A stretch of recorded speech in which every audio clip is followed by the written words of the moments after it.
Hey guys and girls, what's going on? Viridia here with Down the Scope, episode 39. I will be your host this week, and as always, my awesome co-host Anakin stopped playing Call of Duty to help me out. What? Wait, what? I was sorry. I was in the middle of a Call of Duty match. How's it sorry, going, sorry. brother? Yeah. Hey, what's going on, everybody? Oh, yeah, that's right. We're doing Down the Scope. Yeah, Uh, we weren't here last weekend, but we're playing catch up this weekend, so we have an ass ton to talk about. Indeed. And to help us with that, we have brought an awesome special guest onto the cast. Adam Fox, how you doing, buddy? What's up, guys? Come by after playing some Call of Duty to help you guys out. Maybe give some information out to all those people wanting to get better at Modern Warfare 3. Now, this guy is a Hang on. COD freak. I'm sorry. I was playing Call of Duty again. Sorry. No. Go on. No, well, you see, we haven't had this problem in a while, and we're going to get to this revolutionary game and our thoughts on it.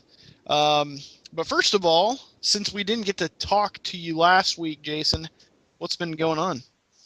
Well, lots of craziness.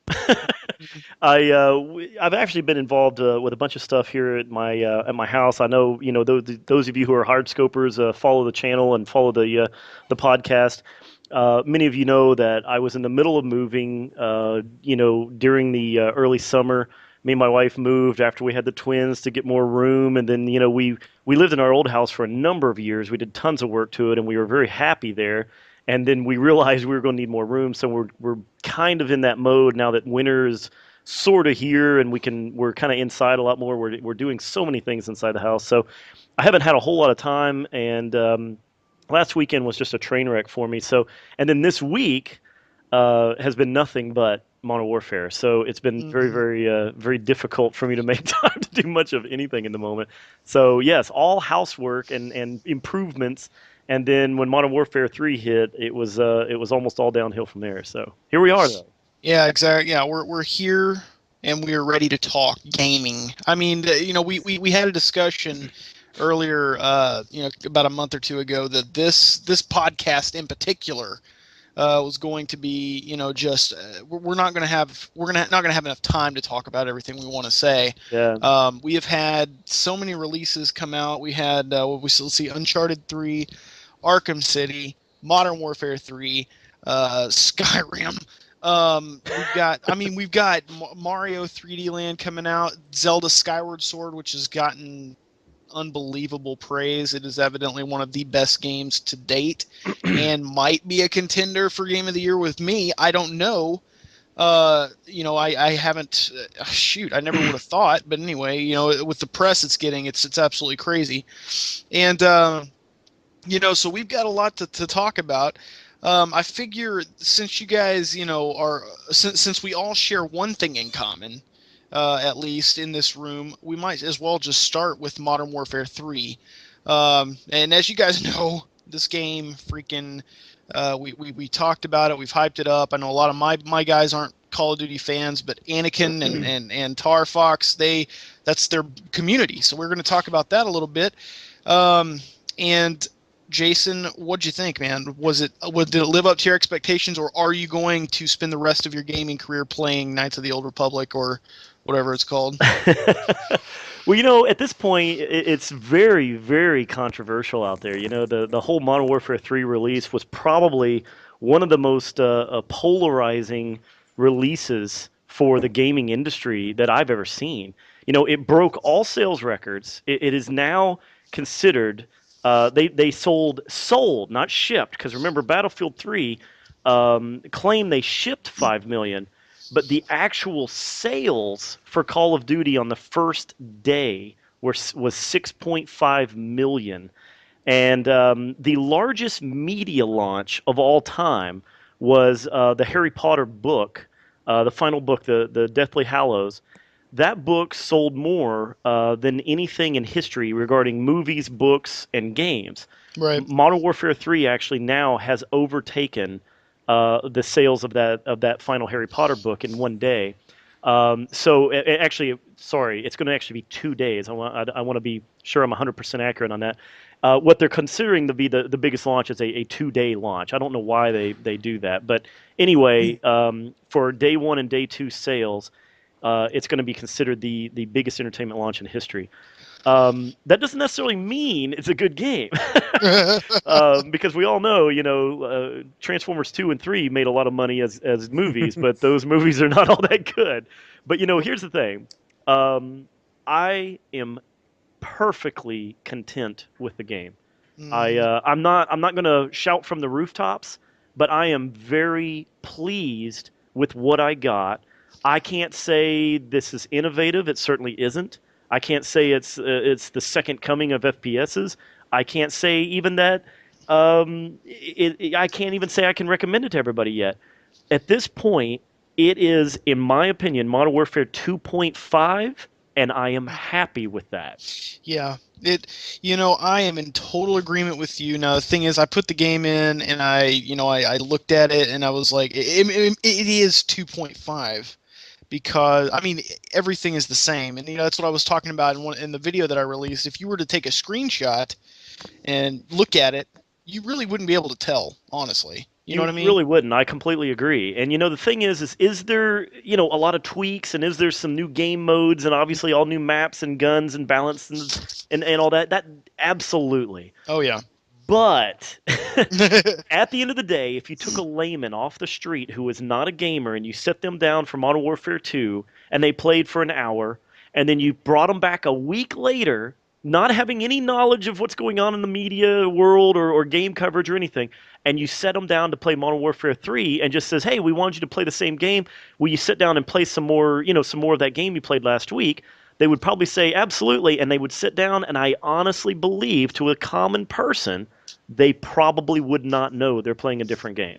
Right. No, I totally agree. It's like you said, it's a lot of tweaking, a lot of balance, configuration. I'm not even going. There's no graphic upgrade. If there is, it's so minor you can't even tell.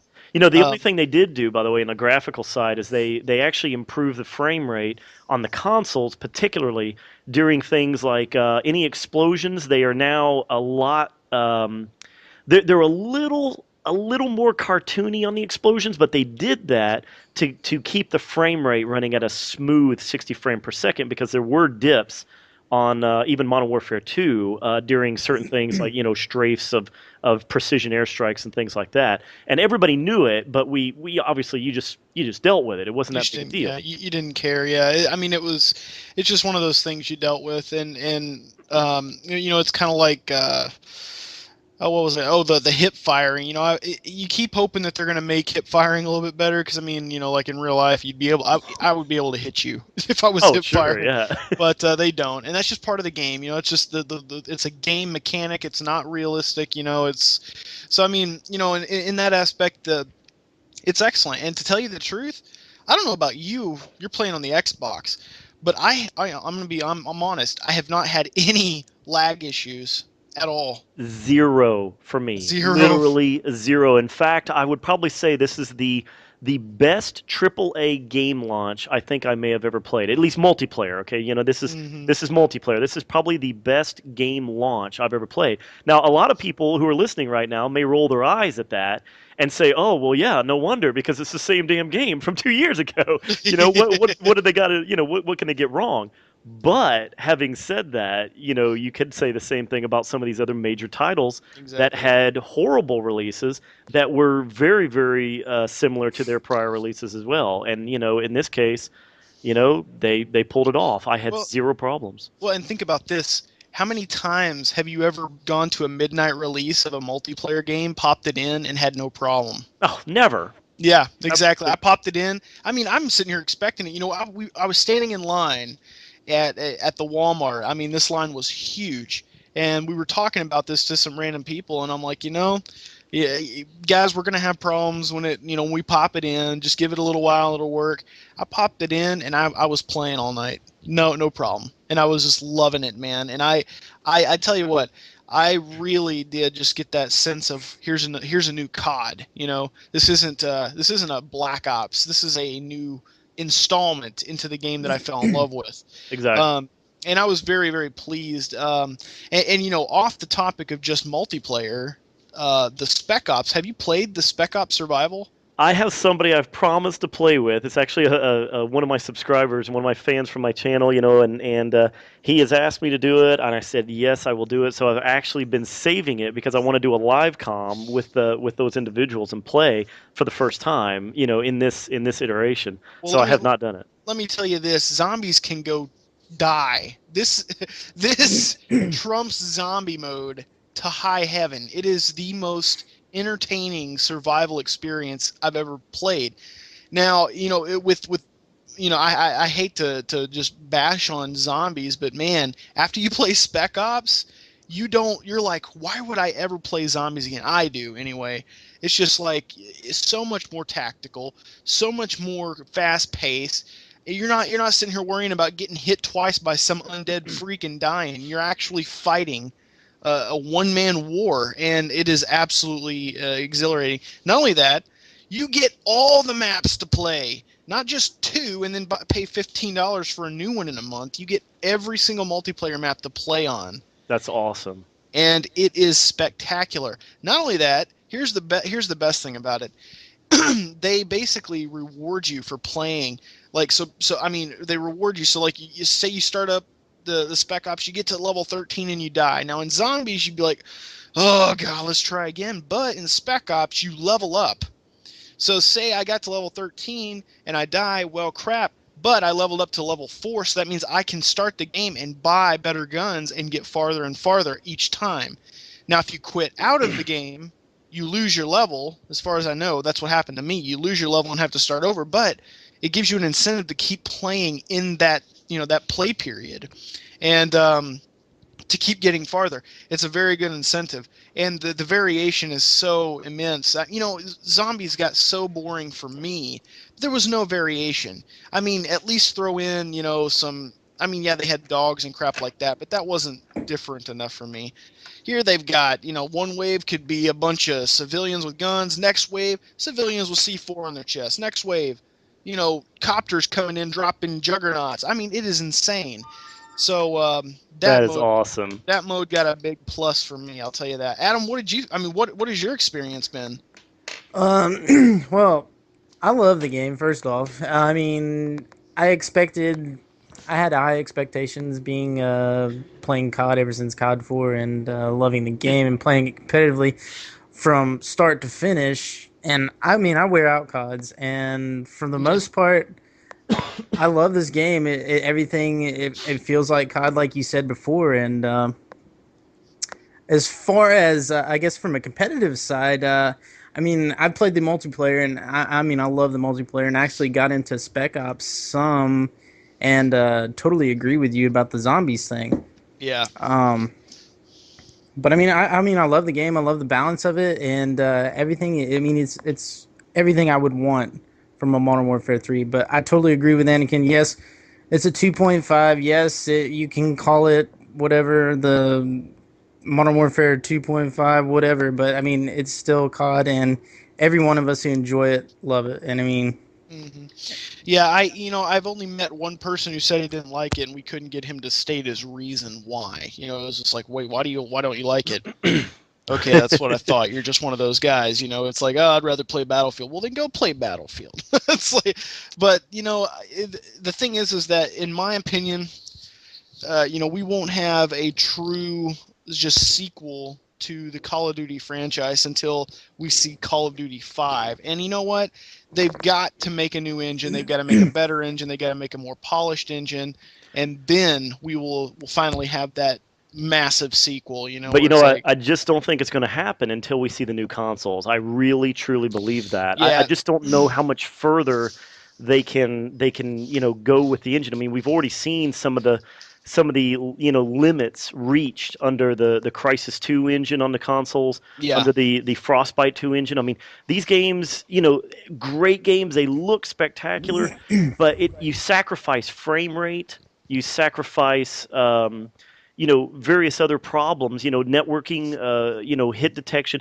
You have to sacrifice these other things to, increase the engine's either graphical capability or other issues. At this point, I just think that they are going to continue, with this engine. I mean, obviously, we don't have that much longer to wait, because Black Ops 2 is going to be under the Black Ops engine, from Treyarch. Yeah. That's going to be next year, and then by 2013, by the 720 time, comes out. I truly do believe that I think 2013 is going to be the year of new consoles. I mean, you're already hearing some minor rumblings out there, and there's already been some patents filed for Xbox and Sony, both under new console. Not naming schemes yet, but they've got some code names, and they're already patenting some hardware. So I really think that, honestly, there's just not much of a reason for them to change the Call of Duty engines at this point. Yeah, I agree. I don't think that they can. And you're right. Until we see that new console, we won't see a true upgrade. I mean, right now, like we've been talking about, it's just tweaks, and that's pretty much all it can be. Sure. And that's actually what I wanted. Yeah, I know. You kept preaching that, I'm gonna be okay with that. I wasn't sure about how I would be, but it turns out that I'm liking it a lot. I really am. It just feels, I mean, guys, it is so much better than Black Ops. Black Ops is just so bad. It's so bad. The old adage, it holds true in this case. If it's not broke, don't fix it. And Exactly. Infinity Ward has held true to that. Yeah, it's you polish it up a little bit, and I mean, you're not even just repackaging it. It's just like a full, you got the new guns, you got everything. I mean, even the guns that are in the game from Modern Warfare 2 handled a little differently. I'm finding the UMP to be handled a little bit better, as well as the P90. So I mean, yeah, it's a spectacular game. I don't guess any of you guys have played the single player. It's actually sad, because I for all the other CODs prior to this, I always sat down and played the single player within a couple of days of release. And this week has just been too crazy for me, and I really feel like I'm only level 50 something right now, and I already feel like I'm behind the curve. There was people supposedly prestiging before the game was released because of that crazy Kmart issue from last week.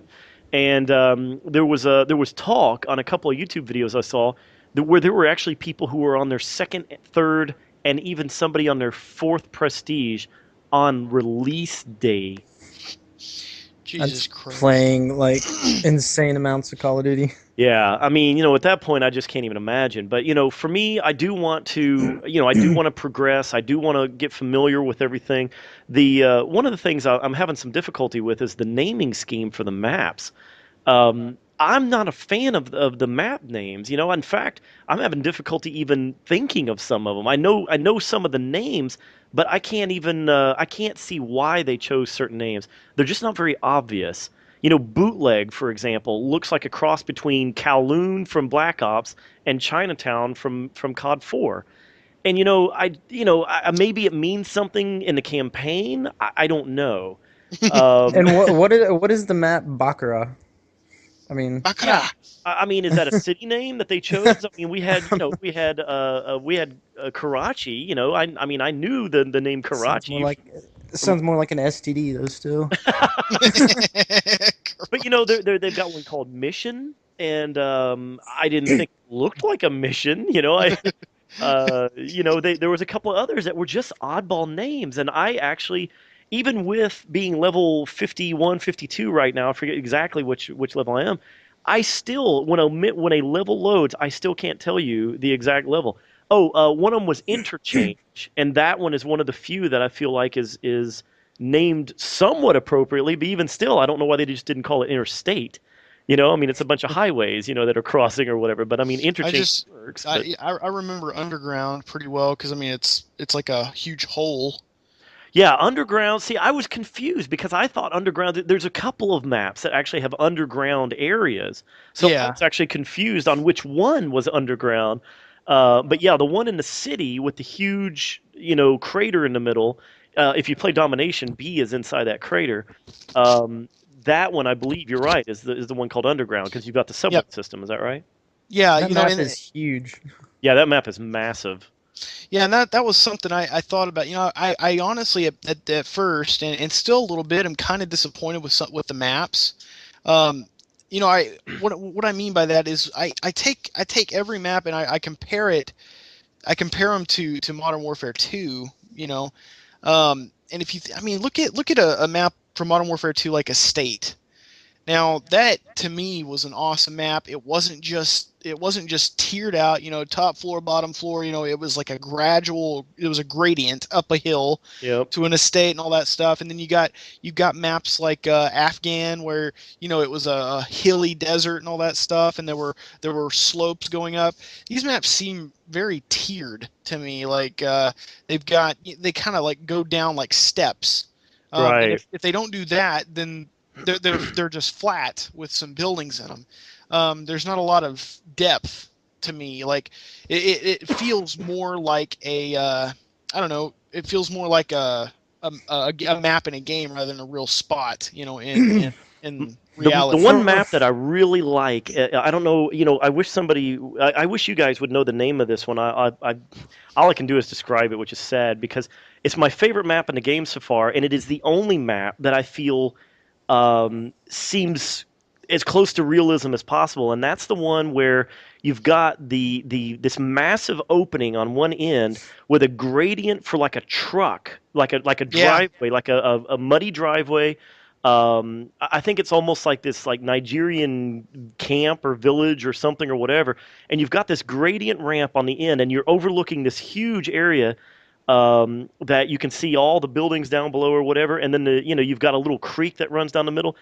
There's and the sad thing is I could probably be describing almost like two different maps, but the creek I'm describing only allows for one way in, one way out. It's like Is it the map with all the dead animals in it? No, not that one. See, that's the other one that has like a big creek to it, a dry creek. That's a big creek. The one I'm talking about is this really tight little creek that only allows one character model to pass through it, almost the entire length of it. And you've got this really high outlook on the whole thing. In fact, if you play Domination, I think it's A inside. God dang it. It's one. Damn it. Anakin just got shut up by his mic. Literally. And it's A. And it's A. Done. So Anakin has batteries in his mic, and they mess up from time to time. Sorry, here we go. All right, here we go. You've got A down in the area where the open area is, and then B is kind of in this little hallway area right in the middle of the map. It's not like a hallway, but it's an open area between some buildings. Anyway, it's very hard to describe. I don't know the name of the map, but so far it's my favorite map in the game because it does feel the most realistic with the layout of the village and so forth. Yeah, and that's honestly the exact map I was about to describe. Is it bootleg? Not bootleg. Bootleg is that one I was describing. It's kind of like Kowloon in Chinatown. Yeah, man, it's right on the tip of my tongue because I just read the name the other day. But yeah, I know what you're talking about, and that's the one I was going to describe that I like the most. I also like Arcadia because it feels like you're kind of like right in the middle of a city, like in France, like kind of like a busy kind of a mall. I like that map, but honestly, I don't know what it is. I just suck at that map so bad. Yeah, I do too. I honestly, I've only gotten like 2 good games there. And the rest have just been failures. But I enjoy the layout. I like fighting in modern places, and that was like one of my big things. I like Terminal. I like those maps like that. And I was getting kind of scared. Dome, yeah, Dome is an interesting map because it's a very close quarters battle. Yeah. And man, I'll tell you right now, if you get Juggernaut in that, like. I just rampaged the other day. I went on like a 13 kill streak with Juggernaut. It was insane. Like, I love that perk.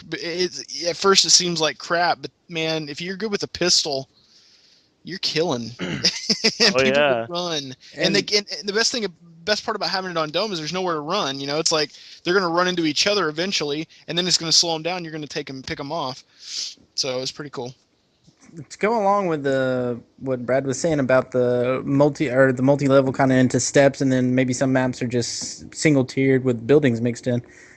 From what I've read and what they were trying to do, as far as I know, is basically create more of a feel like COD 4 in the fact that they wanted more gunfights. They wanted places of position that were of higher value to people, meaning that they can post up in those and just wreak havoc, and those were very hot spots. And they tried to create maps where they took away some of that. And I think that's what they're trying to do. I mean, I agree with you. I don't necessarily like a lot of the maps, but the more I play them, the more I understand them, the more I enjoy the aspects of them. Well, and I can definitely tell you I'm in more gunfights than getting killed by any other crap. You know, the only kill streak I have any problem with is a freaking Pavlo, man. That thing just kills you. And it seems like, to me, when I hear Pavlo inbound or enemy Pavlo sighted, it's just like, okay, pause the game, go hide in a building. That's pretty much what it is, because, like, unless you have a javelin, like I've equipped all my things with a javelin now. I don't like that. I don't like having to do that. I want to have a scorpion. I want to have a pistol or something, but no, I gotta have a javelin, just because if there's a freaking Pavlo inbound, I gotta fire two shells at it to take it out. That just upsets me. So, by the way, that map, I couldn't stand it. I had to look it up. That map I'm referring to is called Mission. That is the one that I felt like is kind of it does not go with the name of it whatsoever. And but it's really very cool. It's got this huge open area. Like I said, there's a tiny little bridge that goes over this extremely narrow little like a creek bed that is way taller than you are. I mean, it's like 2 or 3 stories tall, but only wide enough for you to pass through it, and it gradients up so that you kind of come out of it. It's a very, very neat map. I really like that one. I feel it's probably the most realistic of all the maps, at least for layouts. And I like the gameplay on it. But some of the other maps, I'm just I'm a little, I'm okay with them, but I have to say for sure that Mission, I think, is probably my favorite map. Yeah. So I have to ask the question to both of y'all. Have any of y'all got the MOB yet? Hell no. Got the what? The MOB. Oh, the 25 kill streak, the secret kill streak. Yeah. I'm actually I'm pretty disappointed that they went ahead and included that. I feel like it was probably something added at the last minute. I just feel like the problem with 2 was people kept wanting to go after the nuke, and I mean, it's like once you do it, and once a couple of people do it on YouTube, it's kind of old hat at that point. It's like, hey, I got a nuke, but I guess part of the issue is it just seems to be something that people do almost to the point of trolling, Yeah, you're right. Just a gimmick.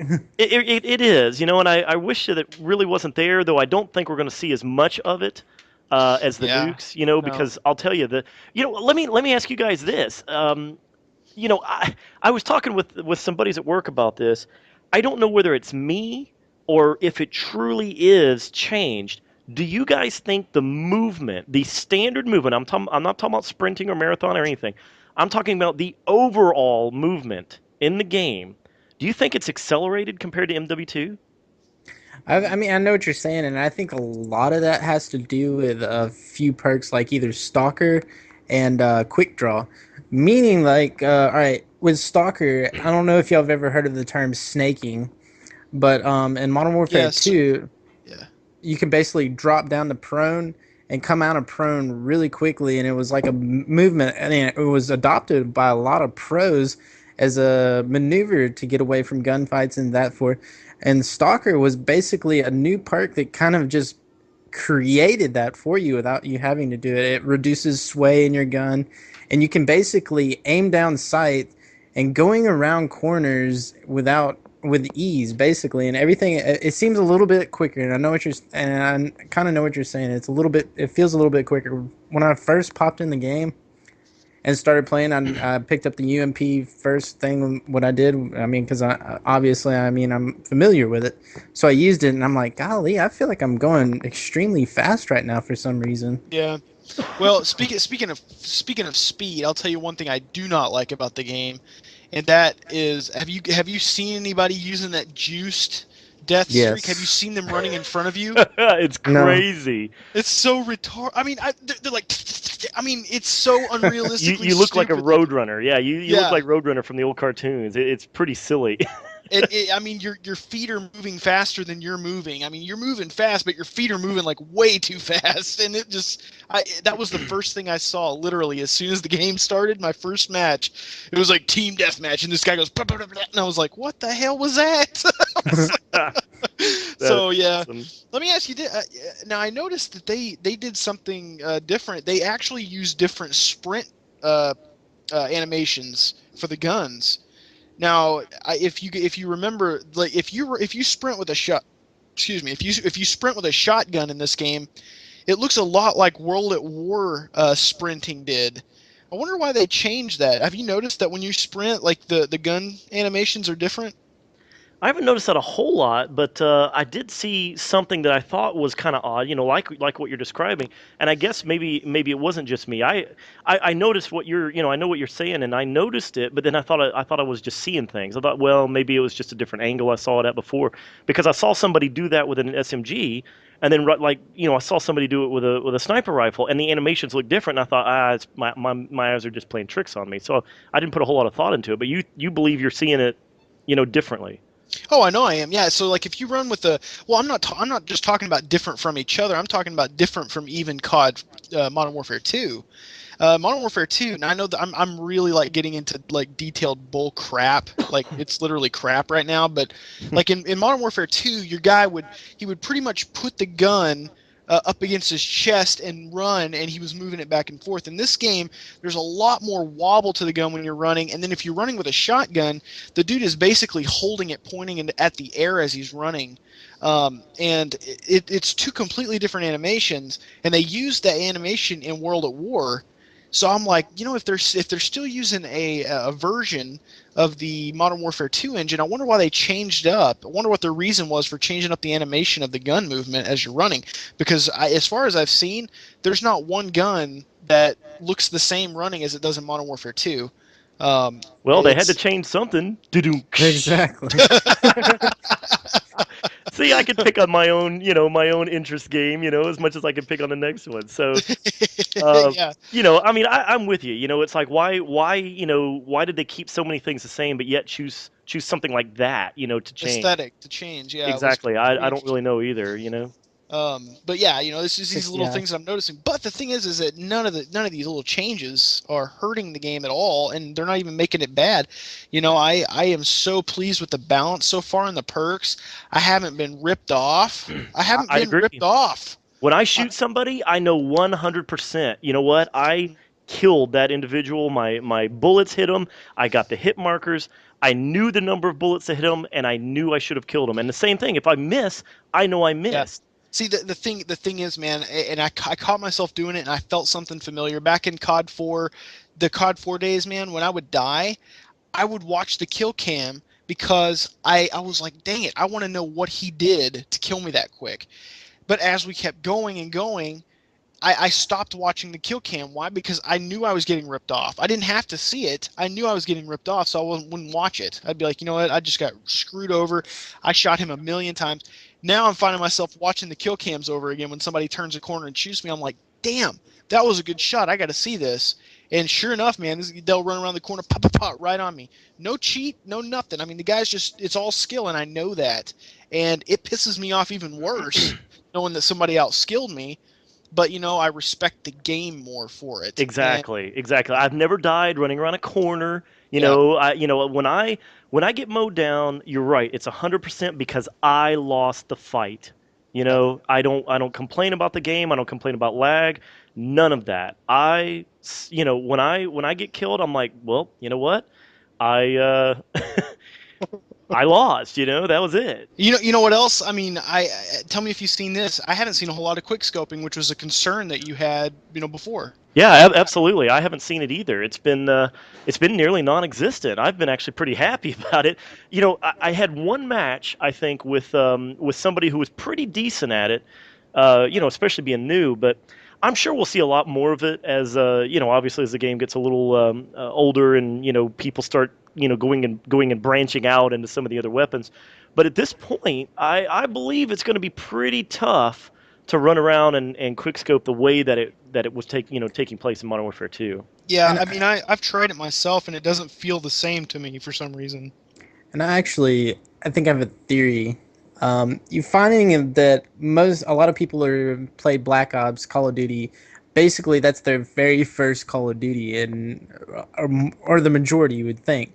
And going into Modern Warfare 3, they're like, okay, well, this is like Black Ops. And so I'm thinking that I guess they're going to take over the sniping from Black Ops into Modern Warfare 3.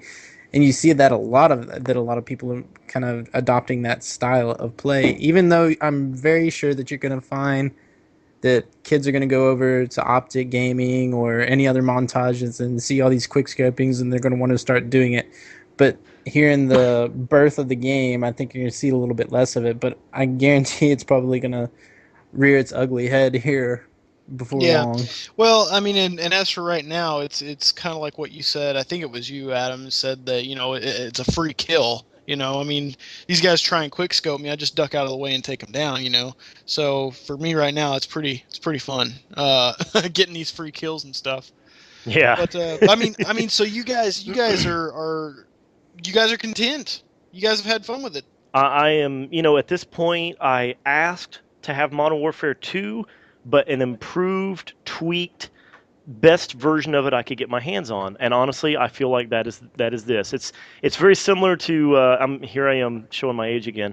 When Windows 95 came out, it was a great operating system, and it had some flaws.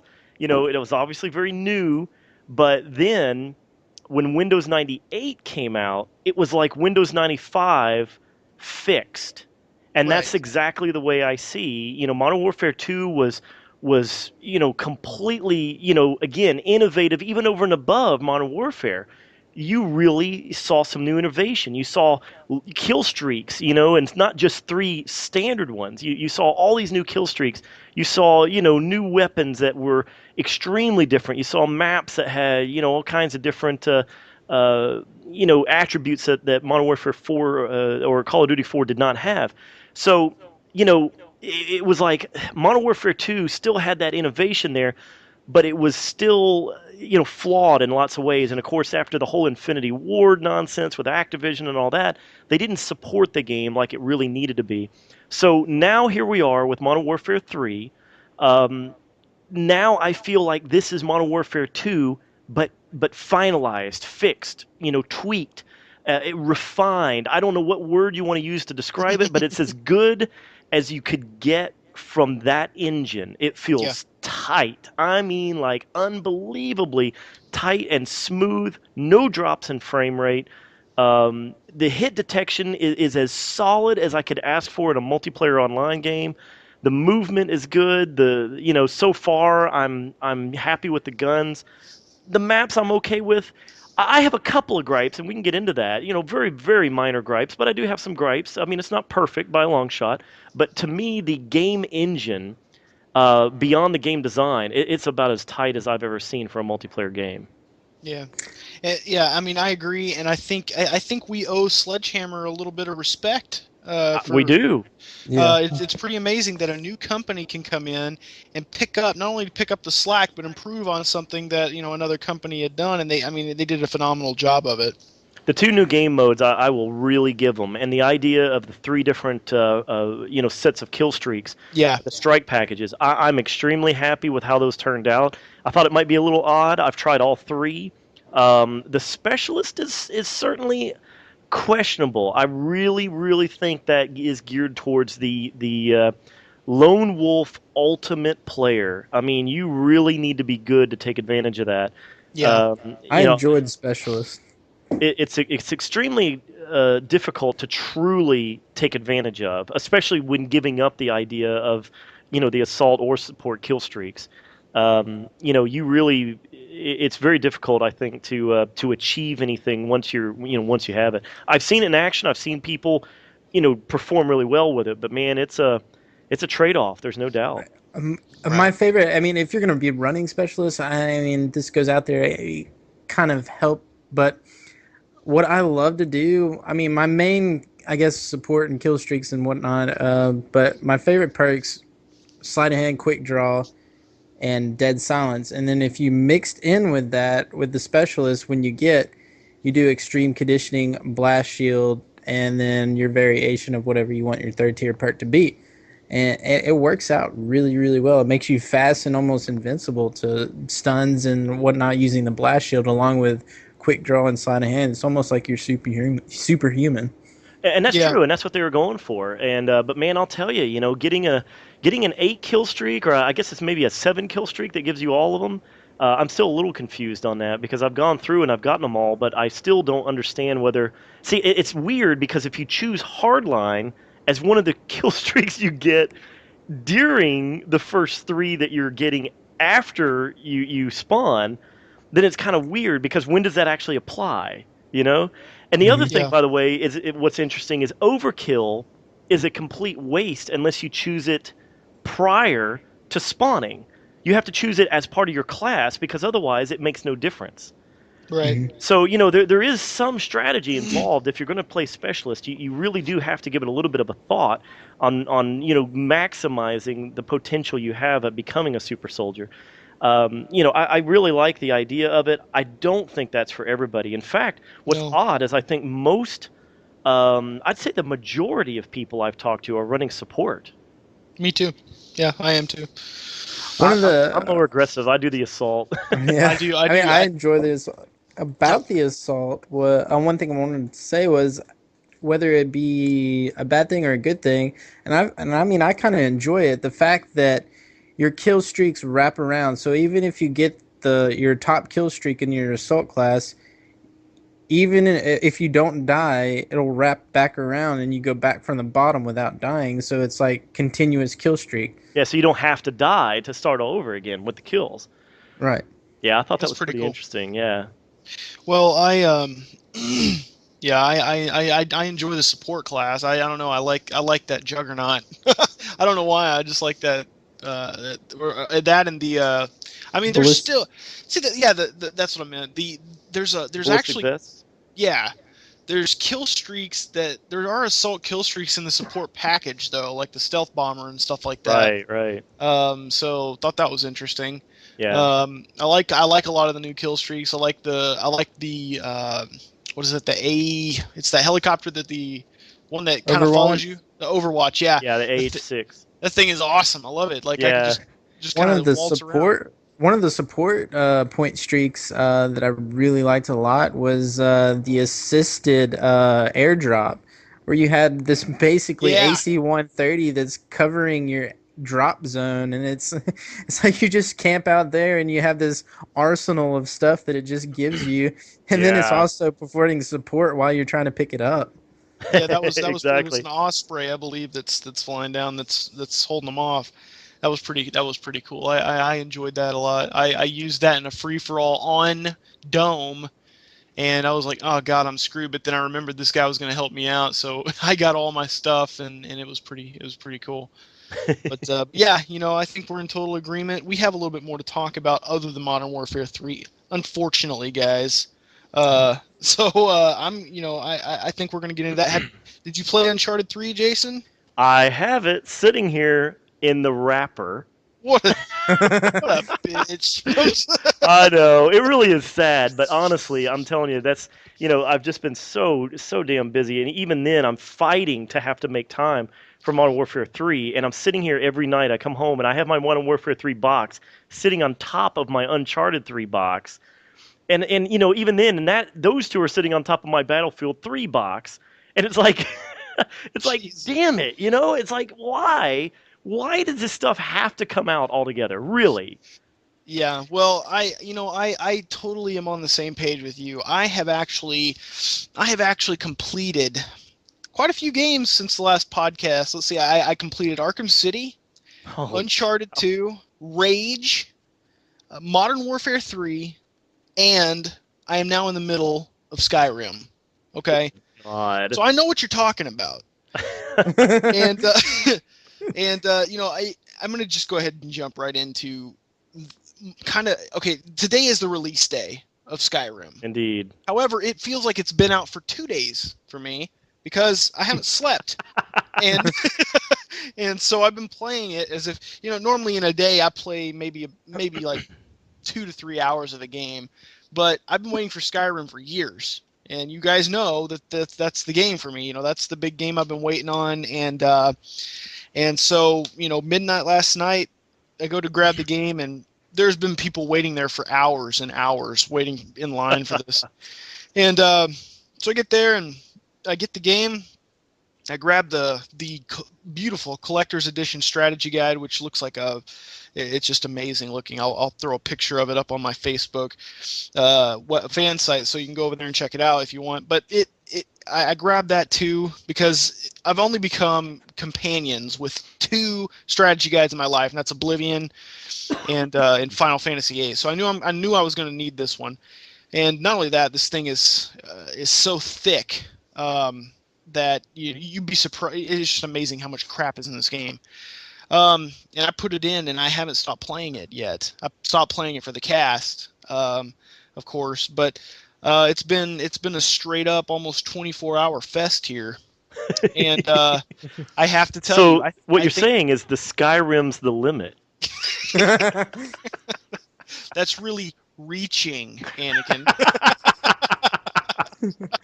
Fantastic. But yeah, I have to tell you right now that Skyrim is not the game that I wanted coming out of this. That it's not the game I thought it was going to be. Whoa! What? Hang on!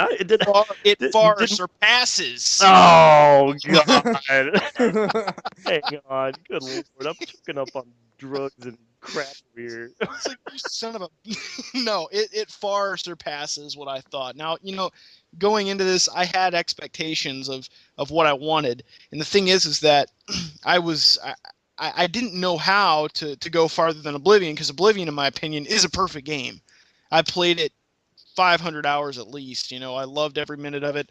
It's one of the only games that I have played probably every week for years. You know what I mean? I played it. I can put it in and play a little bit. It's kind of like reading a book.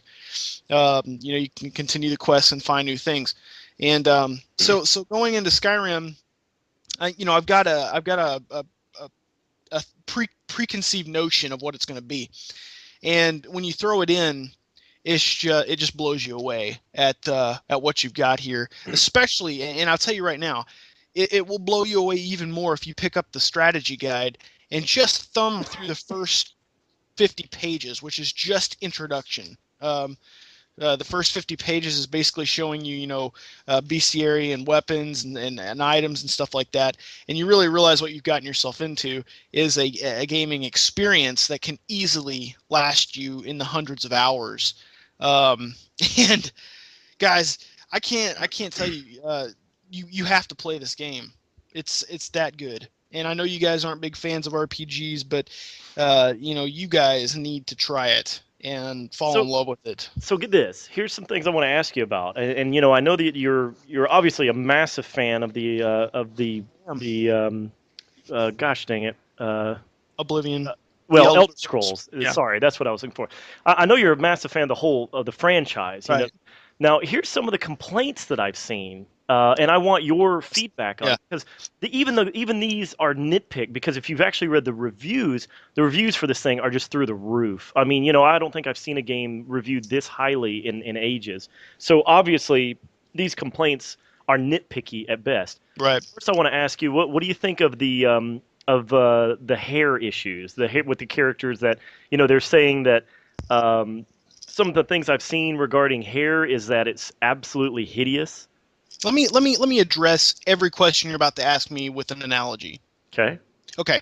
So we've had a spectacular game come out called Uncharted 3. Now, this game is a beautiful game. It is, it's got a great story. It's got everything to go with it. Now, let me ask you, because I know you've seen it.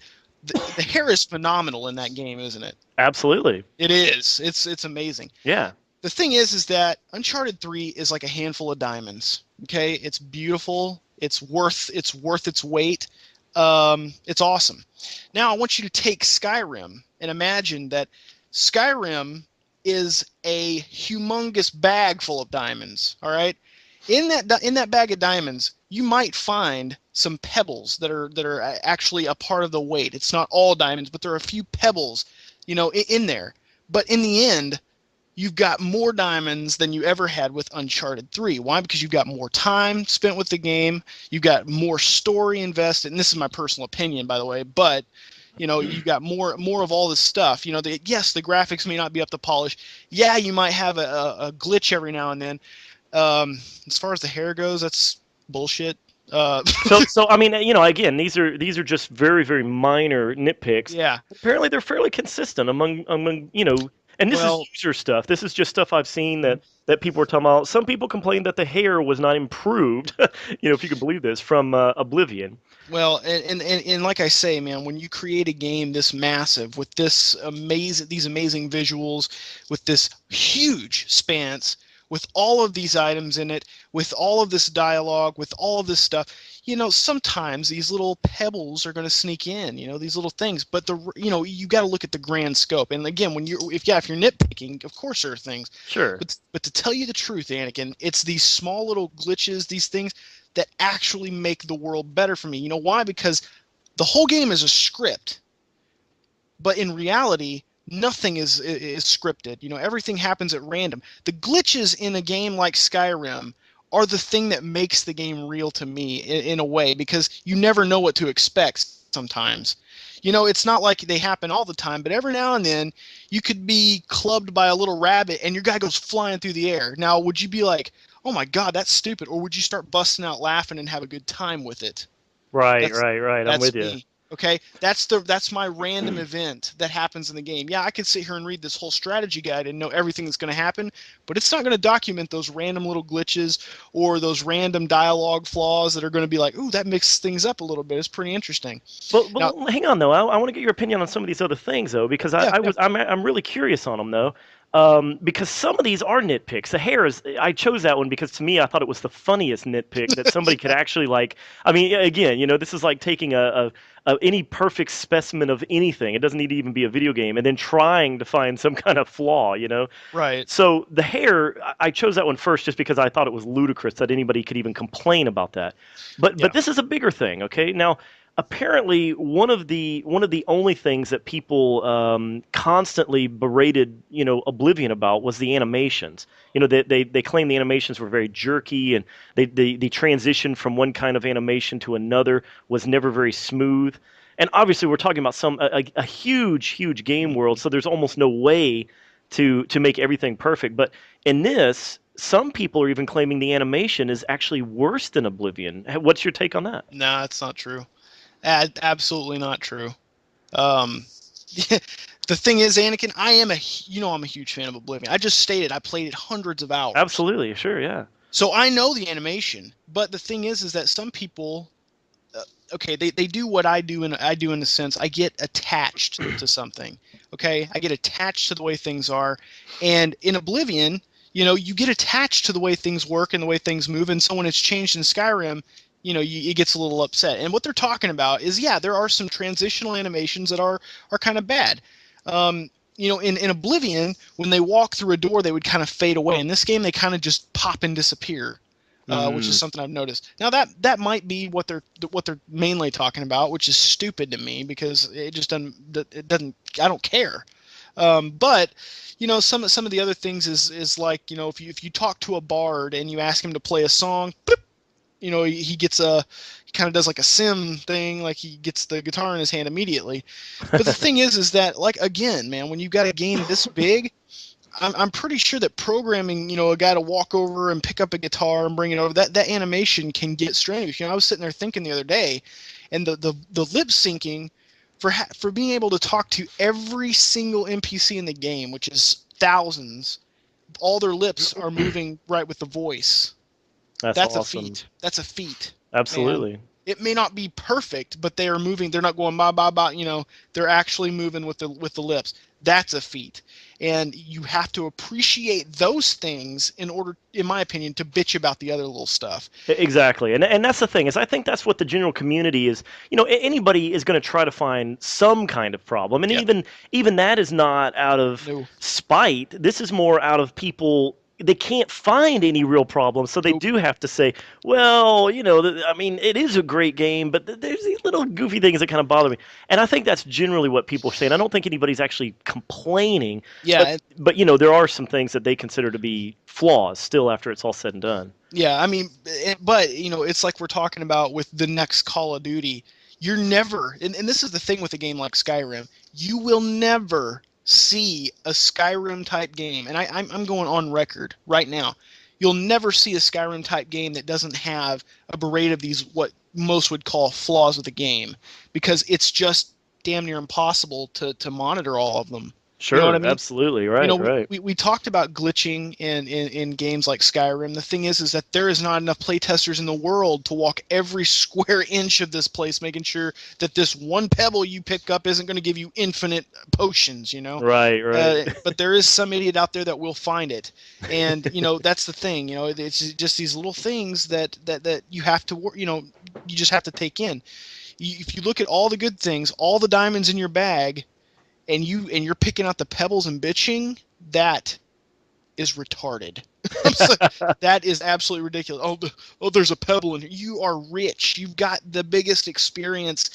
This year, you have the biggest experience, in my opinion, in gaming that's going to last you for 6 more years. Long after Modern Warfare 3 has been replaced, mind you, this game will still be giving me, I know already, will be giving me time. I'll be putting it back in. And you're picking out the pebbles and saying, oh, the hair is bullshit. This guy's guitar appeared in his hand. So what? It's just like. and by the way, I really don't know where the hair is coming from. Like, that's weird. My guy's hair looks amazing. I actually was really proud to pick his hair. He's got like the Leonidas hair. Oh yeah. And it looks really good. It actually looks really good. The thing is that if you compared the hairstyles side by side in Oblivion and Skyrim, you'd realize how stupid those comments are.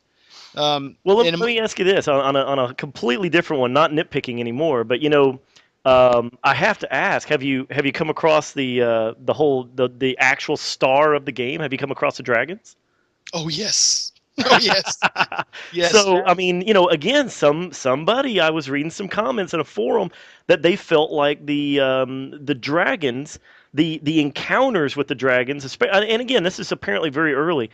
There was not that much of a sense of dread, even in comparison to other creatures. That they felt like maybe it wasn't as epic as they were hoping. But again, I don't know if this is early in the game and you meet little small dragons, or whether they weren't very clear on it. So right. Obviously in the trailer they made those encounters out to be these unbelievably death-defying feats that you were even going to approach this thing, much less survive.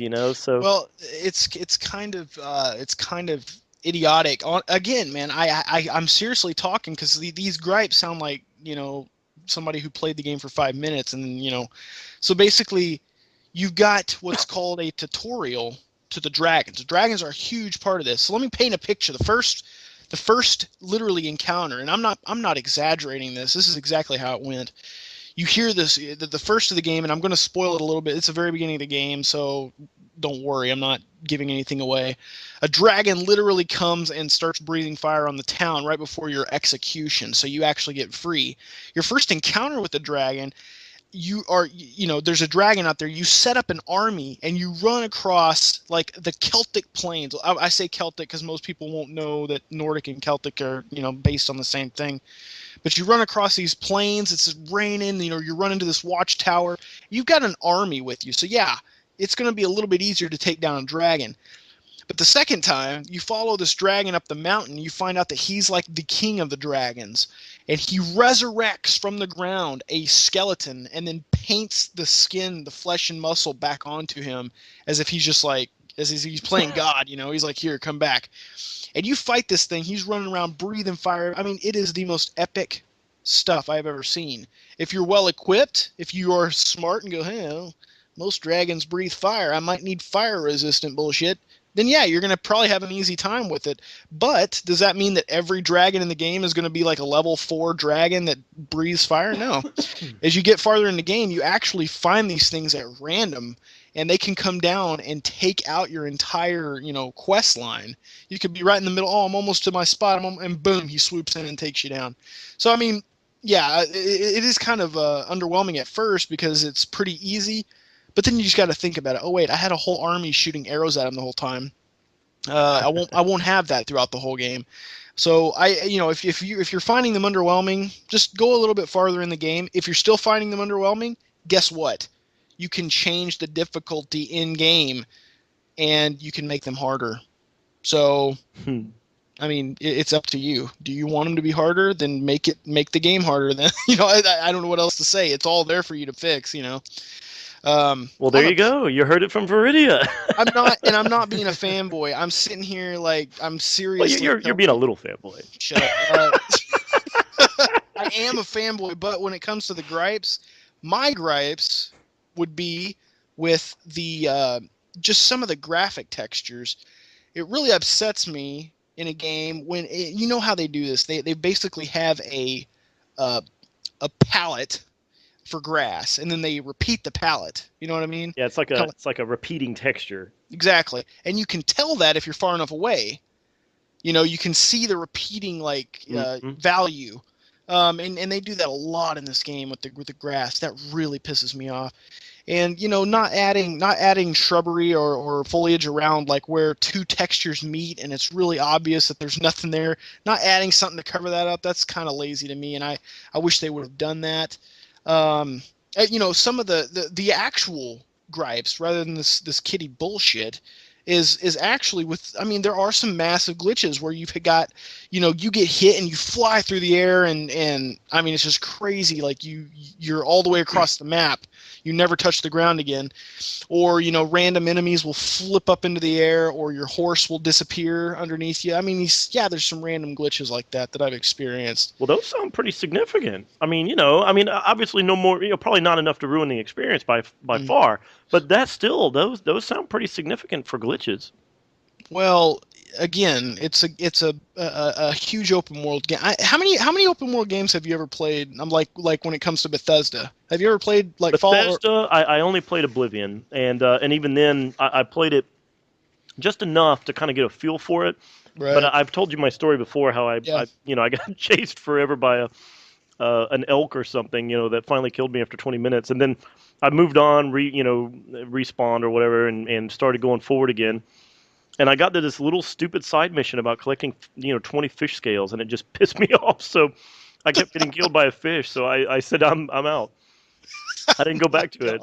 And Oh, Jesus. Yeah, well, okay. So, I mean, in a Bethesda open world game, like if you've never played Fallout, this game is heavenly. I mean, Fallout is just riddled with glitches like this. And it's to be expected in a game as large as these. I mean, honestly, it's not like, okay, yeah, it's open world, but you can't go up this mountain, you can't go up this mountain, you can't go past it. No, you can go everywhere. It's not. There's no limits. And well, if you go to any open world game, I mean, we can talk about Red Dead Redemption, we can talk about Far Cry 2, we can talk about any of the Grand Theft Auto games. If you explore enough, you're going to find some bizarre, sometimes hilarious glitching that obviously, like you say, you can't hire enough QA guys to come in there and speaking of which, I'm going to go out on a limb, and I'm just sitting here thinking about it. In damn near every open world game I've ever played, there's been floating like that. Absolutely. So I mean, in Red Dead Redemption, I actually have video proof of it. I was sitting there playing, and all of a sudden, there's a coyote just like scooting through the air, and I was like, "Oh, that's awesome!" and I don't know, it had to have been a glitch within this like area, because my horse ran off and whoop, there he is. He's up on top of the sky, just kind of running around. Grand Theft Auto, I've had it happen where I try to get out of a car and instead of falling to where gravity is, I fall up. It's like, so I mean, these things are normal in an open world game where it's, there's less boundary. You can't compare it to a game like COD where there's definitely these walls, these hall corridors that you can go down. They're working within a confined area. Anything outside of that isn't even rendered. It's basically a painting exactly wrapped around it. It's very finite. You can have people explore a map and just walk on every square inch of it in 10 minutes. Right.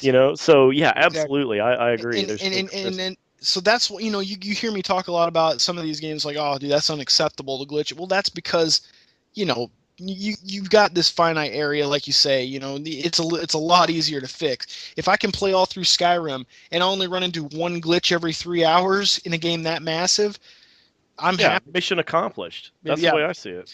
And that's the truth. When it comes to story, when it comes to the character, the models, they upgraded all the models. There's nothing wrong with the graphics there. Some of the facial textures, people look a little dirty. They look like they've got dirt on their face, but I think they actually do. I mean, you're basically playing in the roughest part of Tamriel, which is Skyrim. It's like the Nordic, the Viking type, and so yeah, they've got dirt all over them. It's dirty. It's supposed to be that way. Not only that, it's 200 years after Oblivion, so things are a little bit tougher then, and it's an all around amazing game. I had talked a few people who had never even played Oblivion into it. I'm gonna mention him right now. End of Line. He's like, I never played Oblivion, but you talked me into getting Skyrim, and this dude is playing it almost as much as I am, if not more. He's sitting there just sending me messages like, it's epic, and I'm like, I know, I told you. Why would you doubt me? So Skyrim. Amazing. I obviously I can't give a full review. I guarantee you I played for probably about 13 or 14 hours. Oh my God. Since it came out about 18 hours ago. I know. And so I can tell you right now that I'm not even probably 5% through with the game. So I can't tell you anything else. I may run into something that breaks it for me, but so far I am literally at peace, and this is the game I've been waiting for. If this game had came out at the beginning of this year, I'm telling you right now, I would not have experienced half the games that came out. I would have been stuck on this one. So it's a good thing that it did, because I'm very happy that I got to play through Batman Arkham City, which was an amazing experience. If you guys didn't play that, I'd like to get that one. Yeah, it is a very good game, very good. I do have a gripe about it. The ending was too abrupt, man. I didn't even know it was coming. And then the credits started rolling. I was like, "What?" Wow. I mean, so that was Maybe pretty. that was the point. That pissed me off a little bit. But then also, guys, Uncharted 3. I might have sounded like I was insulting Uncharted 3 earlier, but I wasn't.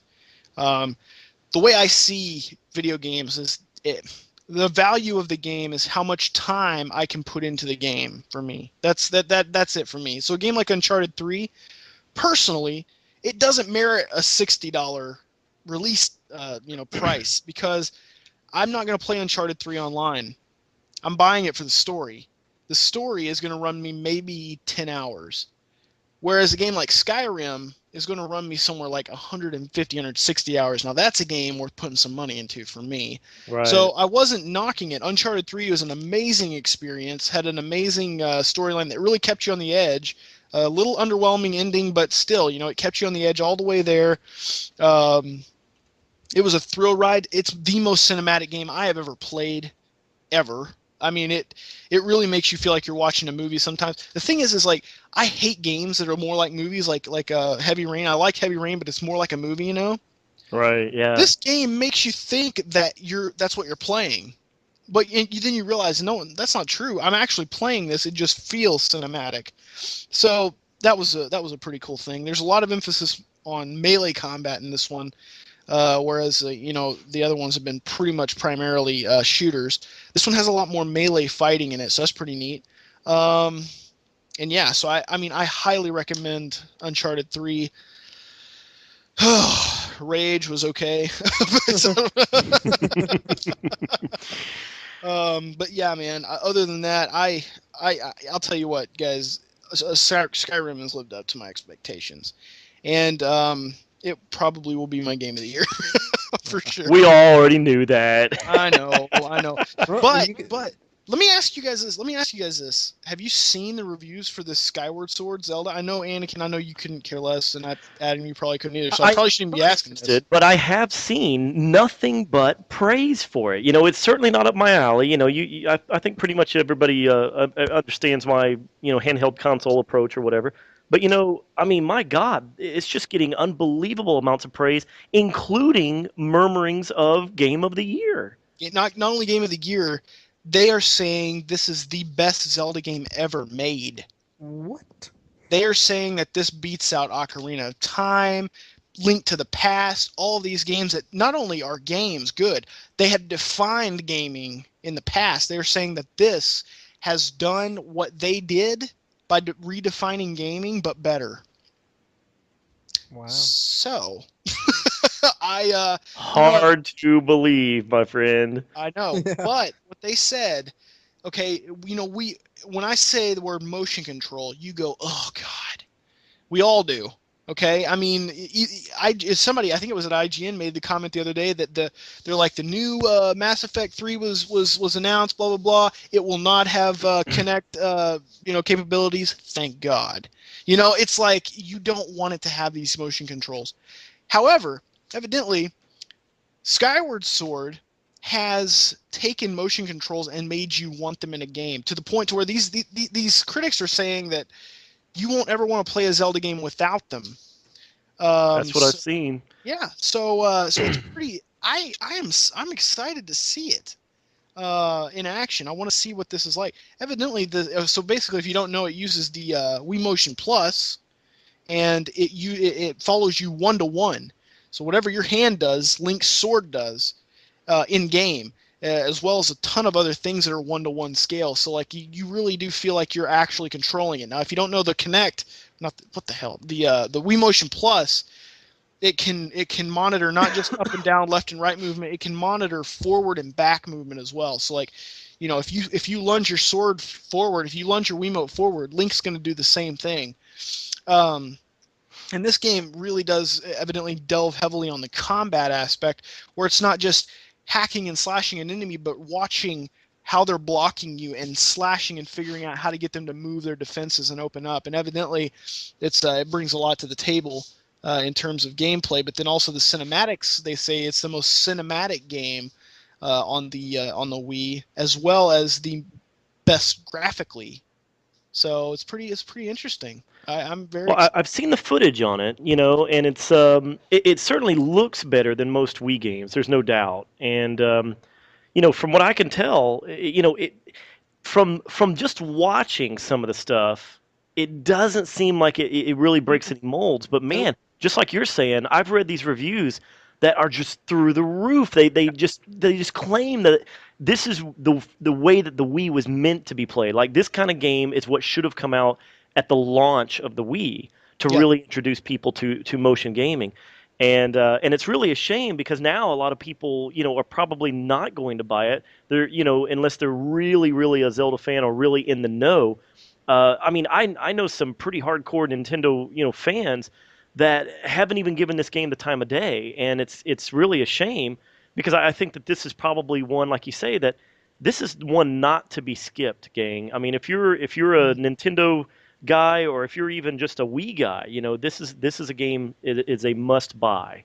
Yeah, I mean I'm one of them you just described. I'm a huge Nintendo guy, but I haven't given this the time of day. I haven't even taken a second look. I'm like, super gimmick, I'm like they're using the Wii Motion Plus, blah blah blah, and we have been taught that word gimmick. I mean, we have been literally just hit over the head with these stupid peripherals and whatnot. But this evidently is the one you want. This is the right way to go. So I'll be keeping my eye out on it anyway. I know you guys won't play it probably. Adam, what do you haven't even said anything about it. Are you there? He's like, what? Wait, hold on, I'm gonna scrim. from what I've heard about it, I've played the original on the NES and then on N64, Ocarina of Time. Um, from what I've read about it on in few magazines and on forums and on, it seems to be a really innovative game, like you said, and I'm actually interested. I have a Wii. I don't play it a lot, but I mean, you and everybody else who owns one. Yeah. Shut up. Yeah, it's true. It's true. You know it's true. Yeah. I was waiting for the announcement that Skyrim was going to be on the Wii. I was going to get it for that, but it didn't happen. Why? I don't know. Have to call it Skywim. Sorry, it's getting late. Yeah. Skywim. Skywim. Skyweem. That's too funny. That's too funny. Oh, God. I'll tell you what. Something else that came out was the Metal Gear Solid HD collection thing that included. That I am excited about. Yeah, it included the Metal Gear Solid 2, Metal Gear Solid 3, and Metal Gear Solid Peace Walker, which Metal Gear Solid 3 included the MX. What am I trying to say here? The versions of Metal Gear 1 and Metal Gear 2 for the MX. What the hell? MX what was it? Like that system that they had in Japan that it came out for? MX11 or something? I don't know. You guys correct me in the comments. But anyway, it came out for that, and they are actually on there. So literally, this is probably the craziest collection, and the only game it doesn't include is Metal Gear Solid, the number 1. Actually, I wish it included Metal Gear Solid Azeroth. What? You know, that's the other one that like hardly anybody. You're an idiot! Oh my god! It took you. It sounded like some WoW name or something. It's like something spelled backwards. Azeroth. What? To be totally honest with you, and y'all probably both are gonna laugh at me. Metal Gear Solid is probably my favorite story mode game of all time. Yeah, it was definitely one of mine. It's got such a crazy story, such an insane narrative that it draws you in. If you can follow it, which you can't, but if you can follow it just enough, there's so many ups and downs to it.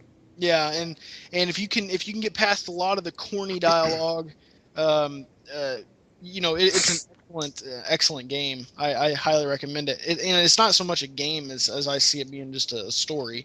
It's more than anything. Yeah. But yeah. So I mean that am I missing anything? Did anything else come out that's worth talking about? Man, I think we've hit so much. I mean, honestly, I think Skyrim is probably the last of the majors for this season, other than the Star Wars game that's coming out in December. And of course, that's actually a pretty good ways away now. But I don't think there's anything left. What Assassin's Creed Revelations is that? Revelations, yeah, that's coming out. That's all a couple of weeks, isn't it? Next week. Think it's the 17th. So right. So yeah, it's next week. To be totally honest with you, from a marketing standpoint, I don't see the objective as far as all these gaming companies to force their games out right when all these major AAA titles are all coming out at the same time. I mean, it seems like it would take sales away because, I mean, not everybody has the money to buy every single one of these games. I agree. I mean, we've talked about it repeatedly. It's that, everybody wants those holiday dollars, and they believe that everybody can buy them all, or at least they want their piece of the pie. I just think it's terrible. The way I've come to see it is honestly and last night was my biggest thing. I saw 3 mothers of children that weren't old enough to go out after 10.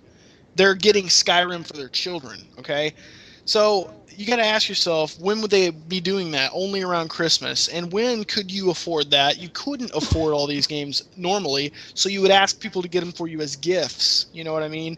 So, I mean, in the end, I guess I can kind of see where they're coming from. Maybe polls showed that this worked better than releasing them in other months, but I'll tell you, it's a pain in the ass.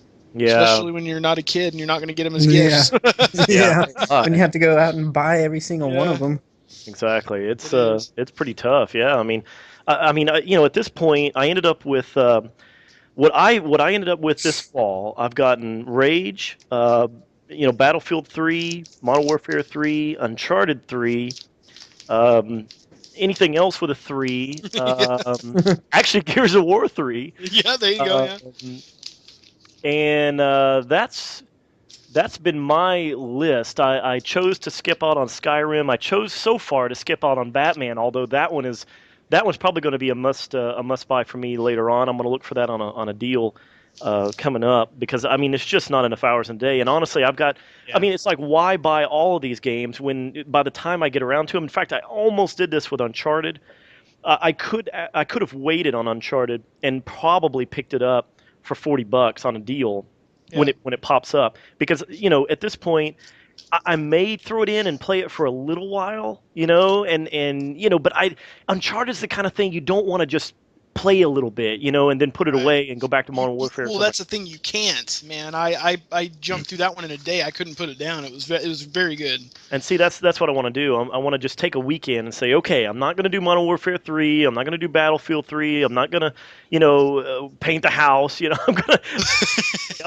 I'm going to play Uncharted 3, damn it, and I'm going to sit down and I'm going to play it all the way through, because that's the way they want you to do it. That's the way to experience this. You don't go to the movie theater and watch 10 minutes and then walk out and then come back tomorrow and watch another 15 minutes. Exactly. Uncharted is just like that. You're there for the story. The story's what matters, and you want to sit through and take it all in as much as you can. Yep. I totally agree. Sit and make that ring. Totally agree. I have to say, on a not gaming related note, I watched whilst playing these games. I was playing so much, I actually was multitasking, and I watched the whole series of a show called Breaking Bad. Oh man! Oh my God! I've already started it, and it is one of the best shows on television. My number one favorite show, other than The Shield, is that. Yep, I'm right there with you. That's what everybody says. I started with The Shield as being the best show ever made on television. Yeah. And from what I can tell, I mean, I'm not all the way through it by a long shot, but as far as I can tell, Breaking Bad is probably going to be the second best show behind The Shield. Have you watched any of the Breaking Bad series, Jason? Oh, absolutely. Yeah, I'm through the first season. Yeah. Oh, so you haven't seen the end of the second season? No, I've already heard not what it's about, but I've already heard everybody says exactly the same thing you just said. They're like, "Have you made it to the end of the second season?" I'm like, "No," and they're like, "Oh my God!" Brad, would you believe that they would show something like that on public television? Wait, are you talking? You mean at the end of season 4? Is it season 4? Yeah, I'm not gonna say. I'm trying to think of a way not to say it. I'm like sitting here going, "Wait a minute." Yeah, if that's what you're talking about, then no, there's no way I could believe they showed it. I was affected. I don't get affected, man. I was affected by it, and oh my God, I got goosebumps right now thinking about it. Anyway, everybody's been telling me they can't wait for me to get to that section, so I'm all about it. I'm on my way. Yeah, the thing is that. They're in the works talking about making a season 5, but they don't need to. They ended it. It's over. Like as far as anybody's concerned, that's where it could have ended, and it would have been the best ending to a show since The Shield. Oh, I love the ending of The Shield. I know. God, it was the best ending ever. Yep. So, I mean, that's where I'm at, man. I cannot wait to discuss more with you, Anakin, about that. And Indeed. And Adam, have you seen all of it? I've seen all of it. I've seen every season. Yes. No, hang on, Adam. Did you watch The Shield? Oh no, I haven't seen The Shield. I've seen Breaking Bad. Oh my God. Yeah, you have to get that one. I'm sending Vic Mackey to break your door down. My first show that I watched was Heroes, and I got into that really bad. And then after that, it was Dexter. Yeah, I hear that's good, but it's I think that one's slightly campier than I was wanting. Well, the only thing about it for me is it's one of those shows that makes you uncomfortable because like you don't know what's gonna. You're like it's an anxiety filled just you're always anxious the whole time. It's never like okay, let's take a break. But with Breaking Bad, there's points of like storytelling where you can take a break, but then it amps up and then boom, it goes back down a little bit. It's a perfect mixture. It's an excellent show. Mm-hmm. If we have time, on a totally entertainment, well, I guess you could call it, but a sports-related note, Have any of y'all? I mean, and I know Brad from a football standpoint. Have y'all heard about Joe Pa and the Penn State Nittany Lions? Oh yeah, it's huge news right now. I actually had a long conversation at work today, and actually at lunch today with some of my friends I work with. We were talking about that, and I don't want to get too derailed, but I'll tell you what, I completely and utterly disagree with the firing of him. So explain what's going on, because I don't even know what's happening. So I know the viewers don't. Well, apparently, well, not apparently, allegedly, one of the, I guess, assistant coaches for the Penn State was caught molesting a 10-year-old boy on 40 separate accounts, I believe it was the number. What? Yeah, and somebody, I guess, an assistant or somebody who was in the locker room at the time, but it happened in the locker room of the Penn State locker room, apparently. And he went to not the person who was doing the molestation, but a person who caught them in the act went to Joe Paterno, and he apparently did nothing. Well, now hang on. See, that's not 100% accurate from what I've seen. Joe Paterno, now remember, this guy is a legend. Okay, I mean we're talking about. I mean, he is absolutely legendary as the Penn State coach. Okay, this guy is hugely highly regarded. All right, I mean this is not just some clown that got mixed up with all this. Okay, the deal is this assistant coach who saw the act of this other individual molesting a child in the locker or in the shower or whatever at this Penn State college. He went and told Joe Paterno about it.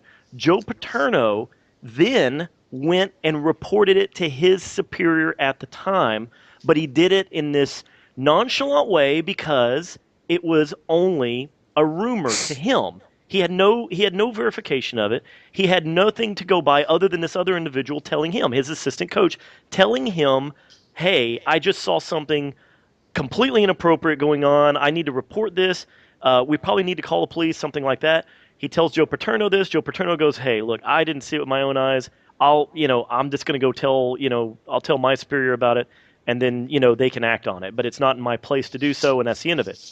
But now, Joe Paterno now is being demonized in the media for basically almost like he swept this under the rug or something, which he did not.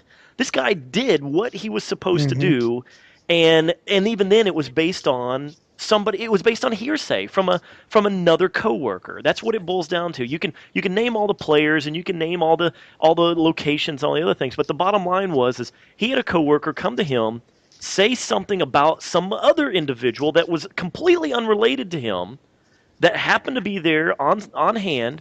He didn't investigate it. All he did was also report the hearsay that he was told to another individual above him, and then went on about his way.